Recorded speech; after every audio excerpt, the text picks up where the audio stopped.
சென்னையில் 2 வாரமாக செம்மையாக வெளுத்து வாங்கிச்சு வெயில். ஆனால் கடவுள் நம்மளை கஷ்டப்படுத்த மாட்டார்ல. ஸோ வசனம் பார்க்கலாமா? அப்போஸ்தலர் 14ஆம் அதிகாரம்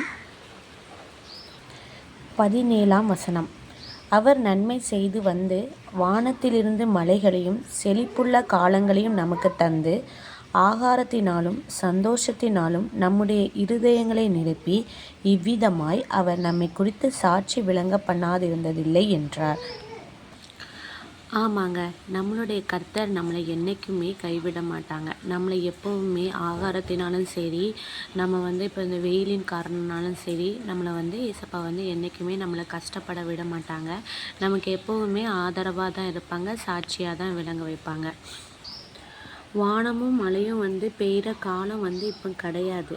இருந்தாலும் நமக்கு இந்த நேரத்தில் இவ்வளோ உஷ்ணமான வெயில்லையும் நமக்கு ஒரு நாள் நல்ல மழையை நமக்கு கடவுள் கொடுத்துருக்காங்க.